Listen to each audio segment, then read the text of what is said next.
Hi student, very good morning.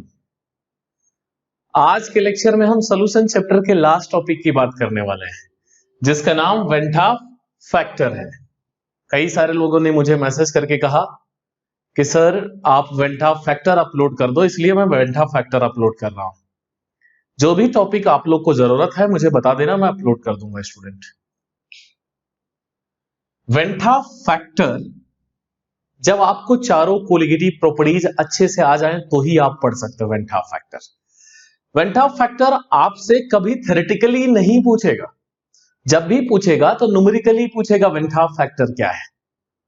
तो उसमें colligative properties को लिंक करना होगा। Relative lowering of vapour pressure, elevation of boiling point, depression of freezing point और osmotic pressure को link करना होगा। वेन हाफ फैक्टर की अगर मैं बात करूं स्टूडेंट, तो इसके लिए दो टर्म आपको अच्छे से आना चाहिए। एक एबनॉर्मल मोलार मास क्या होता है, दूसरा डिग्री ऑफ डिसोसिएशन क्या होता है।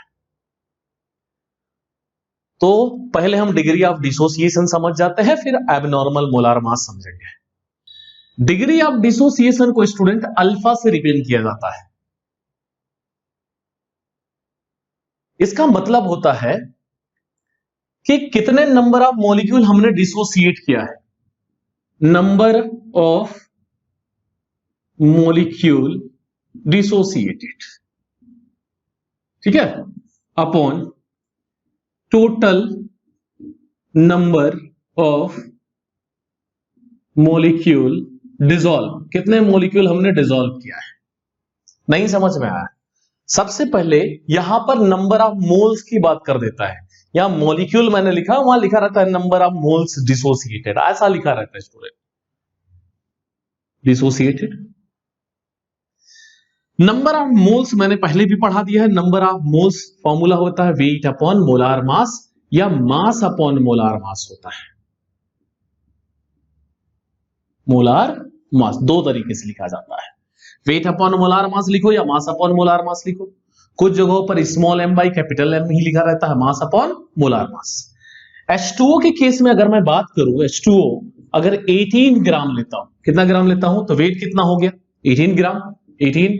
और H2O का मोलार मास अगर हम डिटरमाइन करते हैं, H2O है ना स्टूडेंट, तो मोलार मास कैसे निकालते हैं, एटॉमिक मास को ऐड करते हैं तो मोलार मास निकलता है। तो एटॉमिक मास को ऐड कर देते हैं।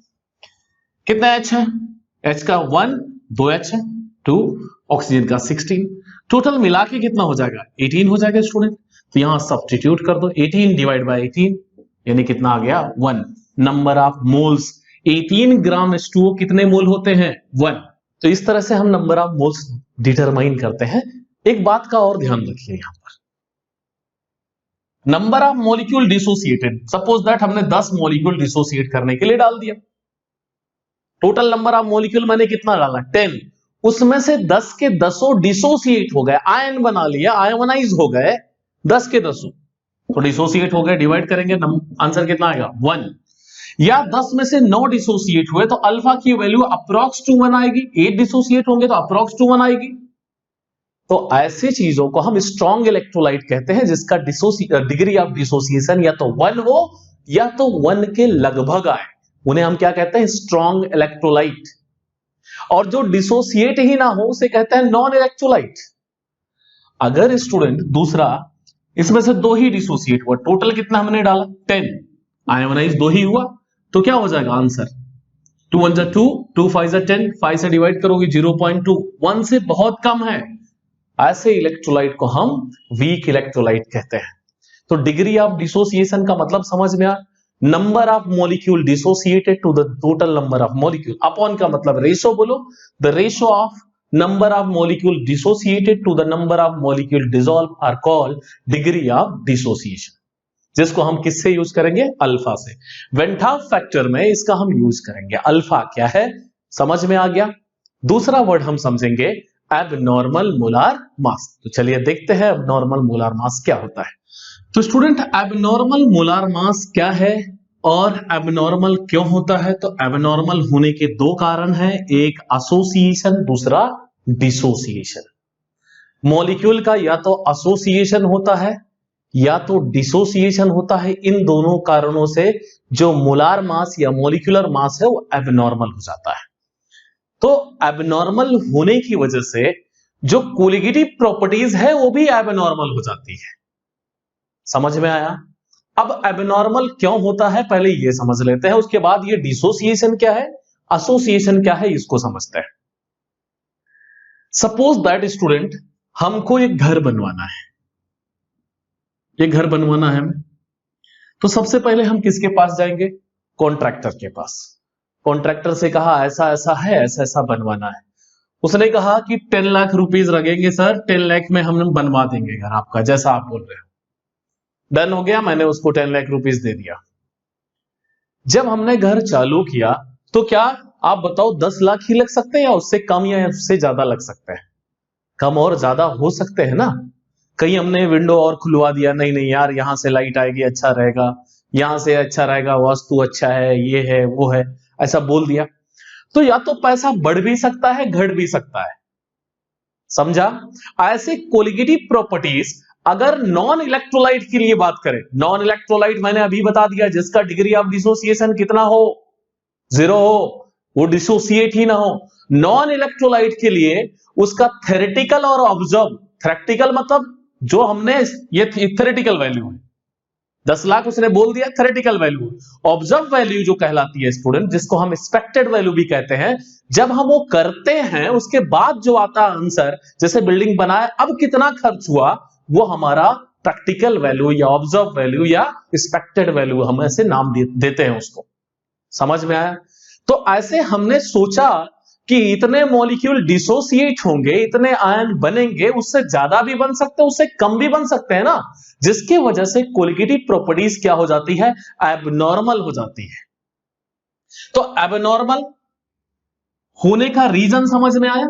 नॉन इलेक्ट्रोलाइट के केस में एबनॉर्मल नहीं होगी क्योंकि जितने वो डिसोसिएट ही नहीं होंगे, उसको लेकर जो भी बातें कही गई थी उतनी ही होंगी। नॉन इलेक्ट्रोलाइट ना ही एसोसिएट होगा ना ही डिसोसिएट होगा, तो थ्योरेटिकल वैल्यू और प्रैक्टिकल वैल्यू दोनों सेम आएंगी। तो कोलिगेटिव प्रॉपर्टीज किसी भी कंडीशन में वहां क्या नहीं होगा, एबनॉर्मल नहीं हो सकता है।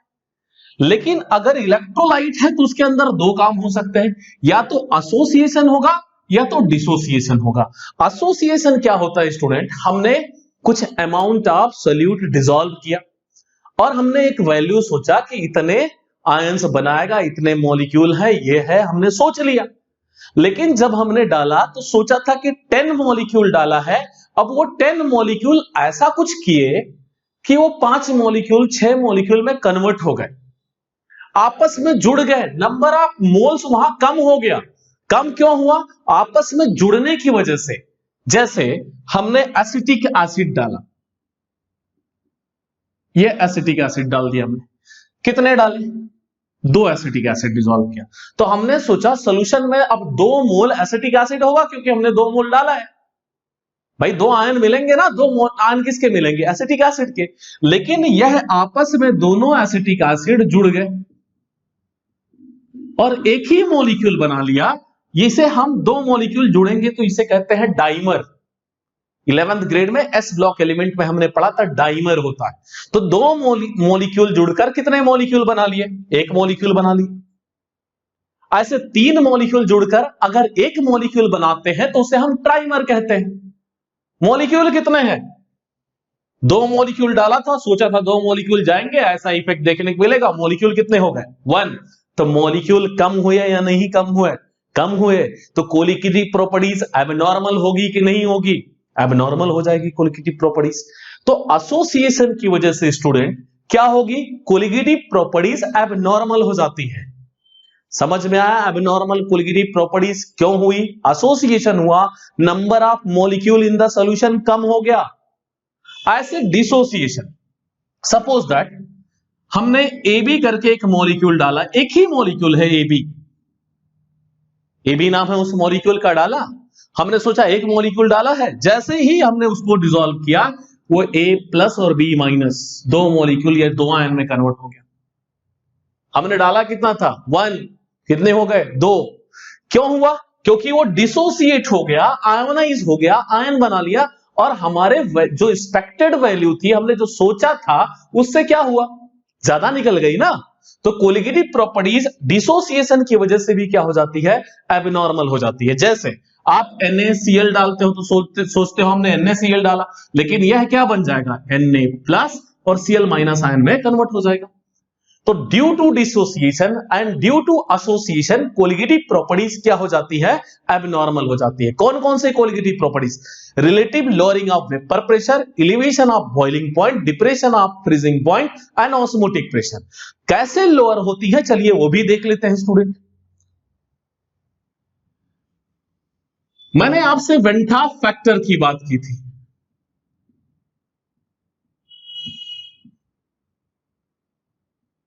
हमने ये दो सॉल्यूशन ले लिया डिफरेंट डिफरेंट कॉन्सेंट्रेशन के। ये सॉल्यूशन ए है, सॉल्यूशन बी है। ए का कॉन्सेंट्रेशन हाई ले लिया मैंने HiGH, इसका कॉन्सेंट्रेशन हमने लो ले लिया। मैंने कहा था flow of solvent from lower concentration to higher concentration is called osmosis. और यहां पर अगर कोई प्रेशर अप्लाई हो, वो प्रेशर पिस्टन से हम लगाए और स्टॉप कर दे सॉल्वेंट के फ्लो को, तो उसे कहते हैं osmotic pressure. Suppose that 60 ATM pressure पर स्टॉप हो गया। कितने प्रेशर पर स्टॉप हो गया, 60। लेकिन अगर इसके अंदर कोई सल्यूट डाला था, वो एसोसिएट या डिसोसिएट हो जाए तो यह प्रेशर कम और ज्यादा हो जाएगा। हमने 10 ग्राम डाला है, सोचा कि 60 ATM पर स्टॉप होगा, एसोसिएशन की वजह से भी कम हो सकता है, ज्यादा हो सकता है डिसोसिएशन की वजह से। यानी दोनों कंडीशन में कोलिगेटिव प्रॉपर्टीज क्या हो जाएगी, एबनॉर्मल हो जाएगी, ऑस्मोटिक प्रेशर एबनॉर्मल हो जाएगा। इसी को वेन हाफ ने बताया था स्टूडेंट। तो वेन हाफ फैक्टर क्या है, रेशो है किसका, ऑब्जर्व्ड कोलिगेटिव प्रॉपर्टीज और थ्योरेटिकल कोलिगेटिव प्रॉपर्टीज का जो रेशो होता है, उसी को हम कहते हैं वेन हाफ फैक्टर। तो चलिए मैं लिखता हूं, देख लीजिए। तो स्टूडेंट यहां पर देखिए, ये मैंने फॉर्मूला लिख दिया, observe colligative properties divide by theoretical colligative properties. When half factor को किससे रिप्रेजेंट करते हैं, I से। The ratio of observed colligative properties to the theoretical colligative properties is called Van 't Hoff factor. अब colligative properties कितने type के होते हैं, 4 टाइप के। जैसे अगर मैं ऑस्मोटिक प्रेशर के टर्म में बात करूं तो क्या हो जाएगा, observe osmotic pressure divide by theoretical osmotic pressure. ऐसे अगर मैं फ्रीजिंग पॉइंट के लिए बात करूं तो observe freezing point divide by theoretical ratio है। और एक बात का ध्यान रखिएगा, ये इंपॉर्टेंट पॉइंट बता रहा हूं, जो भी जैसे elevation of boiling point delta TB is equal to 23.5 degree Celsius दिया है आपको, सब में दिया है, फिर डेटा दिया है कि केवी इतना है, TS T0 ऐसे दिया होगा। फिर एलिवेशन ऑफ बॉइलिंग पॉइंट, इससे भी आप कैलकुलेट करोगे, तो जो वैल्यू से कैलकुलेट करोगे वो हमें क्या मिलेगा स्टूडेंट, ऑब्जर्व। और जो पहले गिवन है वो क्या है, थ्योरेटिकल। फॉर्मूला तो आपको पता है, तो उस फॉर्मूले से जो कैलकुलेट करके हम निकालेंगे वैल्यू गिवन हुए से, वो ऑब्जर्व होगा। जो पहले से गिवन होगा वो थ्योरेटिकल होगा, दोनों को डिवाइड करेंगे जो मिलेगा वेन हाफ फैक्टर कहते हैं। तो स्टूडेंट अगर मैं relative lowering of vapour pressure के टर्म में बात करूं तो लोअर होता है, क्या लोअर होता है, वेपर बनना कम हो जाता है। तो एसोसिएशन और डिसोसिएशन की वजह से क्या होगा, और भी कम और ज्यादा हो सकता है ना। जैसे एक एग्जांपल समझाना चाह रहा हूं आपको, एसिटिक एसिड लिया, एक मॉलिक्यूल का जो मोलार मास है, सपोज दैट हमने ले लिया x है, एक मॉलिक्यूल का, आप डिटरमाइन भी कर सकते हो, एक मॉलिक्यूल का हमने x ले लिया। n नंबर ऑफ मॉलिक्यूल, ये 2 मॉलिक्यूल हमने डाला, 2 मॉलिक्यूल डाला एसिटिक एसिड, तो हर एक का x है, तो हमने x लिया है, उसका एक का तो x ही है ना, ये एसिटिक एसिड है। आपस में जब ये कंबाइन हो गए, डाइमर बना लिए, CH3COH का ट्वाइस जब डाइमर बन गया, अब इसका एक मॉलिक्यूल है ना, ये यहां एक मॉलिक्यूल का कितना हो गया, यहां पर एक मॉलिक्यूल का 2x हो गया। अगर मैं इसका कोलिगेटिव प्रॉपर्टी, इसका मोलार मास 144 ले लूं तो इसका डबल हो जाएगा, इसका मैं 180 ले लूं तो इसका डबल हो जाएगा।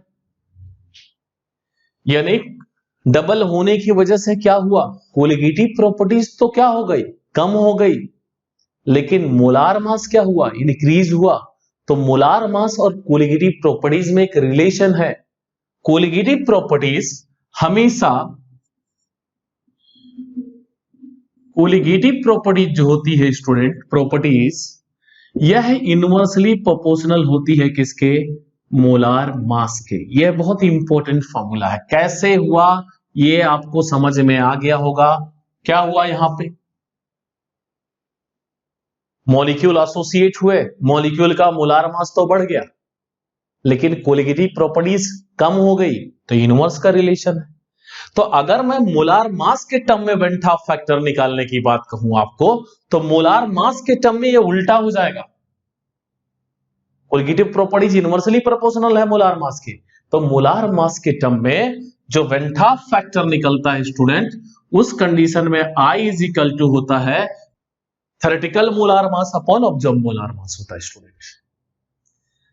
यही अब मैं यहां पर बात करूं, हमने कोलिगेटिव प्रॉपर्टीज क्यों पढ़ा था, मोलार मास निकालने के लिए ना।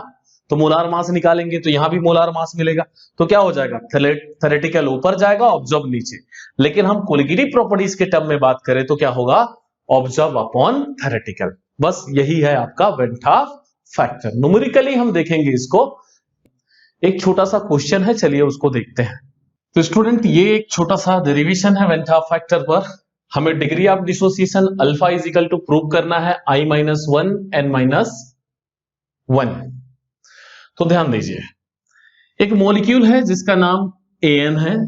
यह जब डिसोसिएट होता है, डिसोसिएट मैंने बताया नंबर ऑफ आयंस बनाता है, Na में यह कन्वर्ट हो जाता है। इनिशियल मोल हमने लेट कर लिया, इसके कितने मोल है, 1 मोल है। तो अभी डिसोसिएशन स्टार्ट ही नहीं हुआ, हम इनिशियल स्टेप पर बात कर रहे हैं, तो यह तो बनेगा ही नहीं, तो 0 ले लिया। फाइनल मोल या इक्विलिब्रियम में मोल कितने हैं, यहां पर देखो कह रहा हूं 1, टोटल नंबर ऑफ मोल्स कितने हैं, 1 है, उसमें से अल्फा डिसोसिएट हुआ। कितना डिसोसिएट हुआ, अल्फा। तो n नंबर था इसीलिए n अल्फा लिख दिया। यह डिसोसिएट होने के बाद की बात कर रहा हूं मैं। तो टोटल नंबर ऑफ मोल्स की अगर मैं बात करूं, तो अब एक चीज बताओ, ये 1 माइनस अल्फा और n अल्फा दोनों ऐड कर दो, यही तो डिसोसिएट हुआ इतना। दोनों ऐड करूंगा कितना आएगा, 1 आएगा। तो मैंने यहां लिखा 1 माइनस, अगर दोनों को मैं माइनस करता हूं, अल्फा प्लस n अल्फा।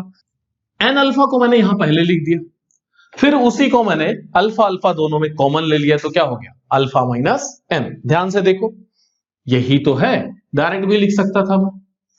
यह जो नंबर ऑफ मोल है ये प्रैक्टिकली है ना, थ्योरेटिकल तो हमने कितना लिया है, 1। यह तो डिसोसिएट करने के बाद मिलता है ना। तो कोलिगेटिव प्रॉपर्टीज याद रखना डायरेक्टली प्रोपोर्शनल होता है नंबर ऑफ पार्टिकल पर, और कोलिगेटिव प्रॉपर्टीज इनवर्सली प्रोपोर्शनल होता है मोलार मास पर। तो वेन टॉप फैक्टर क्या कहता, ऑब्जर्व अपॉन थ्योरेटिकल। तो ऑब्जर्व हमें क्या मिला है, देखो ये फाइनल वाला ले लेते हैं, 1 प्लस अल्फा n माइनस 1, और थ्योरेटिकल कितना है, 1। ये हमें I मिल गया, यही होगा ना। अब 1 से मल्टीप्लाई करेंगे तो कुछ फर्क नहीं पड़ेगा। तो student I is equal to हमें मिल जाएगा 1 प्लस अल्फा n माइनस 1। यह पूरा टर्म इस साइड ले लो या इसको इधर कर दो, ये क्या है, +1 है, इधर आएगा क्या हो जाएगा, -1 हो जाएगा स्टूडेंट। तो हमें मिल जाएगा I minus 1 is equal to alpha n minus 1। यहां इनटू है, इधर आएगा डिवाइड हो जाएगा, तो अल्फा इज इक्वल टू हमें मिल जाएगा I minus 1 upon n minus 1। Prove हो गया। 11th ग्रेड में आपको था नहीं चैप्टर में आयोनिक इक्विलिब्रियम, किसी दिन मैं आयोनिक इक्विलिब्रियम का लेक्चर लूंगा, तो वहां बताऊंगा वीक इलेक्ट्रोलाइट और स्ट्रॉन्ग इलेक्ट्रोलाइट के केसेस में जो डिग्री ऑफ डिसोसिएशन होता है वो कैसे लिखा जाता है। यह सीबीएसई बोर्ड के 11th ग्रेड में होता है, आपको भी पहले था, लेकिन अभी सिर्फ केमिकल इक्विलिब्रियम आपको था, आयोनिक नहीं था। ठीक है, तो ये था हमारा when top factor. Thank you student.